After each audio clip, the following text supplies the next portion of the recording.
सुंदर मुखादर विंद नेत्रात् कृष्णात् परम किमपि तत्त्वमहं न जाने मधुरिमरसवापी मत्तहंसी प्रजल्पः प्रणयकुसुमवाटी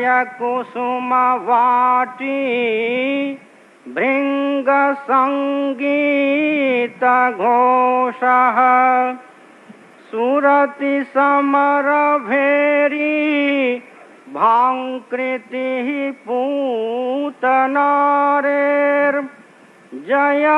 हृदयदंशी कोऽपि वंशी निनादः पुञ्जीभूतं प्रेम गोपाङ्गनानां मूर्तिभूतं भागधेयं यदूनाम् एकीभूतं गुप्तवित्तं श्रुतीनां श्यामीभूतं ब्रह्म मे सन्निधत्ताम् नमः श्री परमहंसास्वादित चरणकमलचिन्मकरन्दाय भक्तजनमानसनिवासाय श्रीमद्रामचन्द्राय श्रीराम जय जय राम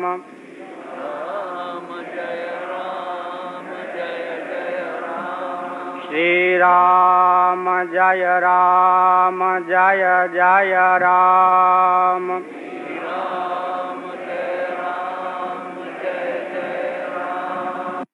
धर्म की अधर्म का प्राणियों में विश्व का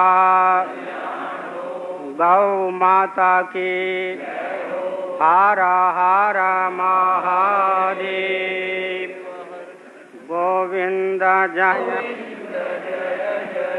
गोविंद जय जय गोपाल जय जय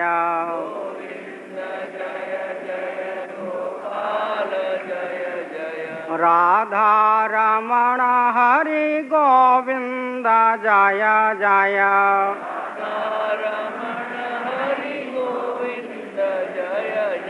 श्री वृंदावन बिहारी लाल की जय। नमो महद्भ्यः एवं प्रभु प्रेमियों,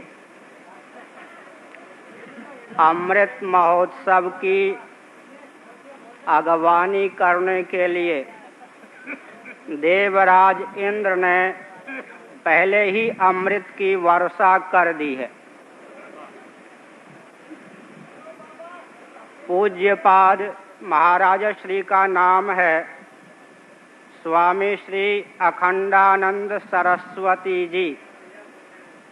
सरस्वती विद्या की अधिष्ठात्री देवी है, स्वप्रकाश चितिस्वरूपा है और अखंड आनंद से आप सभी परिचित हैं ही। स्वप्रकाश अखंड आनंद ही अध्यात्म राज्य में अमृत कहा जाता है। महोत्सव का अर्थ हुआ उस स्वप्रकाश अखंड आनंद की हरिगुरु करुणा से हमारे आपके हृदय में अभिव्यक्ति। वस्तुतः कमनीय वर्णीय परब्रह्म परमात्मा साक्षात प्रत्यगात्मा होकर हमारे आपके हृदय में विलसित हो रहे हैं। ऐसे परब्रह्म परमात्मा के साक्षात्कार का मार्ग सद्गुरुदेव प्रशस्त करते हैं।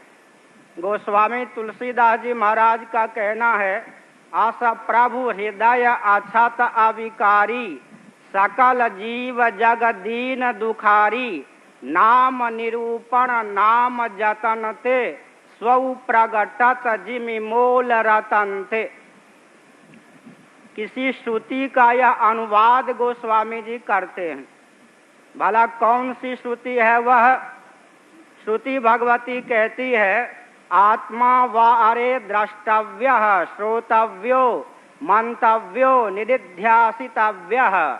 गोस्वामी जी का कहना है, कमनीय वर्णीय भगवान जो कि अंतरात्मा प्रत्यगात्मा होकर हमारे आपके हृदय में विलसित हो रहे हैं, उनके साक्षात्कार के लिए पहले नाम का निरूपण करना चाहिए।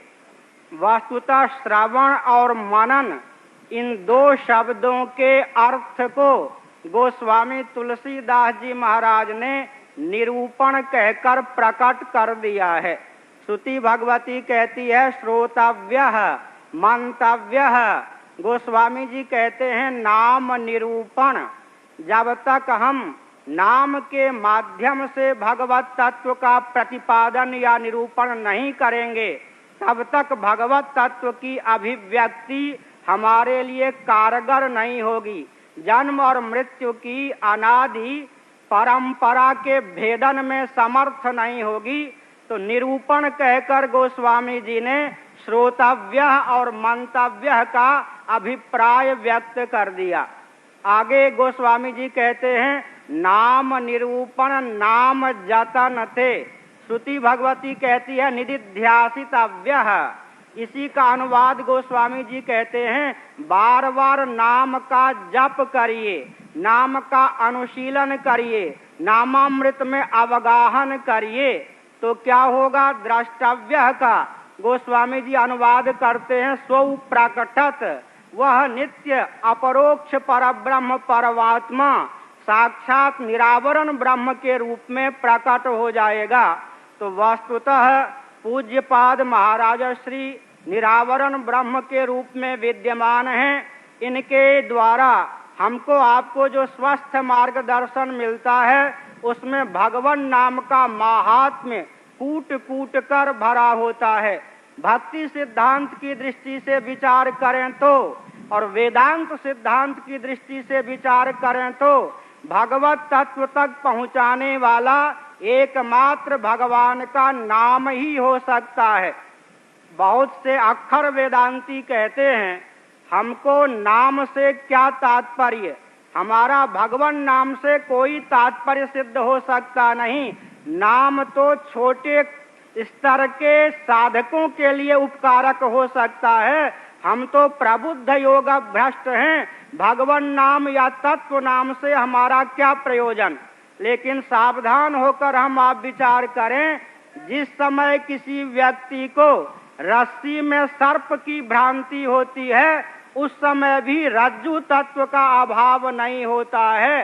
रज्जुनिष्ठ सत्यता और इदमता का योग हुए बिना सर्प की प्रतीति हो सकती नहीं। नामी रस्सी की विद्यमानता होने पर भी सर्प की भ्रांति निवृत्त हो सकती नहीं। जब कोई आप्त पुरुष कहते हैं नायम सर्पः रज्जुरियम, अरे बावले यह सर्प नहीं, यह तो रस्सी है, तब व्यक्ति के हृदय में जो मोह होता है वह निवृत्त हो जाता है और रस्सी निरावरण हो जाती है। तो वस्तुतः सर्प धारा माला इत्यादि भ्रांति को निवृत्त करने की योग्यता रस्सी के नाम में है, क्योंकि किसी भी वस्तु का विज्ञान नाम के अधीन हुआ करता है। अतः वेदांत मार्ग में भी भगवान नाम का अत्यंत उपयोग है। हम बहुत अनुराग पूर्वक भगवान के नाम का अनुस्मरण करें। पूज्यपाद महाराज श्री के मुखारविंद से हमको आपको जो प्रवचन प्राप्त होता है, वचनामृत प्राप्त होता है, श्रुतियों का तात्पर्य उसमें सन्निहित होता है। वस्तुतः गागर में सागर भरने की क्षमता भगवान ने इनके मुखारविंद में दे रखा है। इससे ये सिद्ध होता है कि यह जगत यद्यपि भ्रांति से ही प्रतीत होता है, फिर भी जब तक भगवत तत्व का बोध नहीं होता तब तक जगत की वास्तविकता का पता नहीं चलता। यहाँ का एक प्रसिद्ध संप्रदाय है श्री राधा वल्लभ संप्रदाय। उसके अनुसार हम विचार करें तो आनंद सिंधु में भव सिंधु की कल्पना हो रही है, और शांकर वेदांत के अनुसार विचार करें तो आनंद सिंधु में भव सिंधु की भ्रांति हो रही है। दोनों रीति से यही निष्कर्ष निकलता है, यह जगत अखंड आनंद स्वरूप ही है, इसमें अनात्म वस्तुओं का तनिक भी अस्तित्व नहीं है। श्री वल्लभाचार्य महाराज के अनुसार विचार करें, स्वात्म वैभव के योग से अखंड आनंद स्वरूप नित्य महोत्सव स्वरूप भगवान अपने आप को ही स्थावर जंगमात्मक जगत के रूप में व्यक्त करते हैं। भगवत तत्व के अतिरिक्त, स्वप्रकाश अखंड आनंद महोत्सव के अतिरिक्त यहाँ पर किसी वस्तु का वस्तुतः अस्तित्व नहीं है। भगवान ही सर्व रूपों में ज्यों के त्यों विलसित हो रहे हैं। जिस प्रकार प्रामाणिक रीति से विचार करने पर रस्सी के न तो बाहर कल्पित सर्प सिद्ध होता है और न रस्सी के अंदर ही सर्प सिद्ध होता है, रज्जु घन ही व्यक्ति को कल्पना के योग से सर्प के रूप में परिलक्षित होता है, उसी प्रकार स्वप्रकाश अखंडानंद तत्व ही इस जगत के रूप में विलसित हो रहा है। वस्तुतः यह जगत स्वप्रकाश अखंडानंद तत्व से उसी प्रकार कोई अतिरिक्त तत्व नहीं है, जिस प्रकार सुवर्णाभूषण सुवर्ण धातु से अतिरिक्त तत्व नहीं है। दो प्रकार की दृष्टि होती है। वेदांतियों ने नियम निर्धारित किया है, कोई भी उपादेय उपादान से अतिरिक्त होकर स्वतंत्र सत्य नहीं होता, और अध्यस्त अधिष्ठान से अतिरिक्त होकर स्वतंत्र सत्य नहीं होता। तो वस्तु स्थिति ये है, संपूर्ण जगत भगवत स्वरूप है, आत्म स्वरूप है, स्वप्रकाश अखंड आनंद स्वरूप है, लेकिन हमको आपको अनादि कल्पना के कारण यह जगत कुछ और ही रूपों में दिखता है। अतः इस महोत्सव की सार्थकता इस बात को लेकर है कि हम अपने आप में यह अनुभव करें कि स्थावर जंगमात्मक प्रपंच, हमारा आपका स्थूल शरीर, सूक्ष्म शरीर, कारण शरीर, यह सब का सब अखंड आनंद मात्र ही है। वस्तुतः महाराज श्री तो अद्वितीय निरावरण ब्रह्म स्वरूप हैं। ऐसी स्थिति में उनका तो महोत्सव नित्य ही है, परंतु हमारे आपके जीवन में इस महोत्सव की अभिव्यक्ति हो, इसके लिए आवश्यक है कि भक्ति सिद्धांत का आलंबन लेकर, ज्ञान सिद्धांत का आलंबन लेकर जगत की चिन्मयता, आनंदमयता, सन्मयता का हम प्रामाणिक रीति से निश्चय करें। ज्यों ज्यों भगवान के दिव्याति दिव्य नाम का, रूप का, भगवान की लीला का और उनके रसमय धाम का हम आलंबन लेते हैं, त्यों त्यों हमारे जीवन से लौकिकता, भौतिकता, प्राकृतता की निवृत्ति हो जाती है।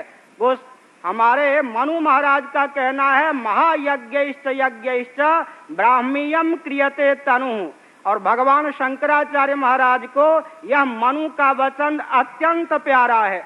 हमारे श्री गुरुदेव को भी मनु का यह वचन अत्यंत प्यारा था। आनंद गिरि जी लिखते हैं, ब्राह्मी तनु का अर्थ क्या है?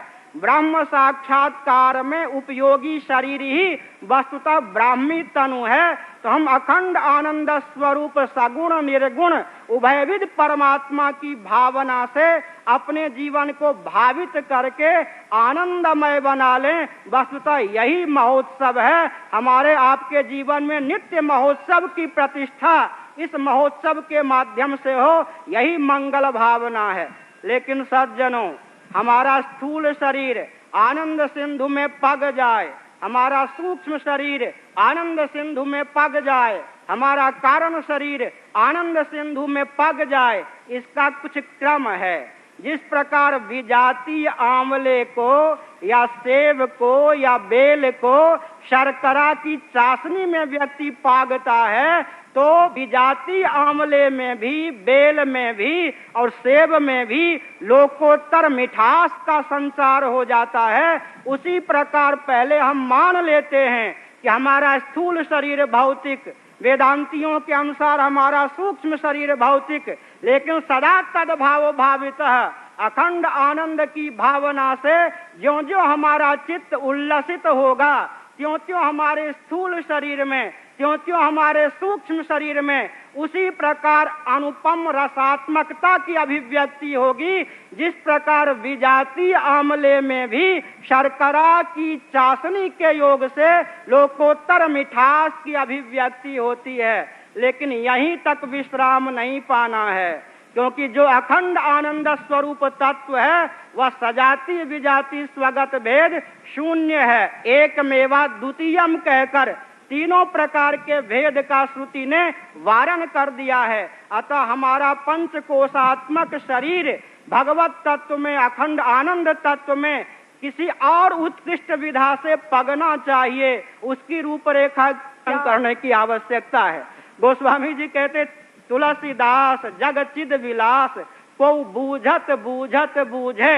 इस एक ही पंक्ति के माध्यम से गोस्वामी जी ने संपूर्ण दर्शनों का मंथन प्रस्तुत कर दिया है। एकाएक बूझे पद का प्रयोग नहीं करते। को बिरला अधिकारी है जो जगत को चिद विलास या आनंद विलास समझ सकता है, लेकिन पहले मोर्चे पर ही नहीं, बूझत बूझत बूझे। ये बूझत बूझत बूझे क्या पहेली है? ये पहेली है कि चारवाकों के अनुसार, बौद्धों के अनुसार, जैनों के अनुसार और हमारे वैशेषिकों के अनुसार और नैयायिकों के अनुसार पहले जगत को भूतों का विलास समझिए, तब वैराग्य होगा। एकाएक चिद विलास या आनंद विलास या जगत समझ में नहीं आवेगा। इसीलिए गोस्वामी जी ने पहले बार बूझत शब्द का अर्थ यूं प्रकट किया, उन दार्शनिकों से पूछो जगत की मीमांसा जो परमाणुओं को वस्तुतः जगत का उपादान कारण मानते हैं। उनके मत में जगत चिद विलास कहाँ है, आनंद विलास कहाँ है? या तो भूतों का विलास है। अब भूतों के ऊपर भी उठना है, स्मशान में ही थोड़े रहना है, शिव रूप भी तो होना है ना। इसीलिए गोस्वामी जी ने दूसरे बार बूझत शब्द का प्रयोग किया। इस बूझत में उन्होंने सांख्य और योग को आत्मसात कर लिया। पहले बूझत में पूर्व मीमांसा तक का विनियोग कर लिया। ये दूसरे बूझत का अर्थ क्या है? सांख्यवादी कहते हैं भूत चतुष्टय से आगे बढ़ो, पंचभूतों से आगे बढ़ो, पंच तन्मात्रा से आगे बढ़ो, अहम से आगे बढ़ो, महत से आगे बढ़ो। यह जगत तो त्रिगुणमयी प्रकृति का विलास है, इसका उपादान कारण त्रिगुणात्मक प्रधान है। तो दूसरे बूझत का अर्थ है यह जगत केवल भौतिक नहीं, यह तो प्रकृति का विलास है, माया देवी का विलास है। लेकिन यहीं रुकना नहीं है, गोस्वामी जी की माया कुछ विलक्षण है। जासु सत्यता ते जर माया भास सत्य इव मोह सहाया। अतः माया स्वतंत्र सत्य नहीं, जिस चिद घन परमात्मा के आश्रित है उस ब्रह्म का ही विवर्त होने के कारण तीसरे बूझे का अर्थ है अब आप जगत को भूतों का विलास मत समझिए, प्रकृति का विलास मत समझिए, आप तो जगत को चिद विलास समझिए, आनंद विलास समझिए। तो लोग तो आशीर्वाद भी देते हैं, प्रेम में सब चलता है। हम आशीर्वाद चाहते हैं कि हमारे प्रवचन का विषय हम पर लागू हो। आज से हम संपूर्ण जगत को आनंद स्वरूप ही समझें। अखंड आनंद महोत्सव हमारे जीवन में नित्य प्रतिष्ठित हो। समय की मर्यादा के अनुसार प्रवचन का विराम। सब कुछ हमको समझा दिया है, बड़ा ही मनोयोग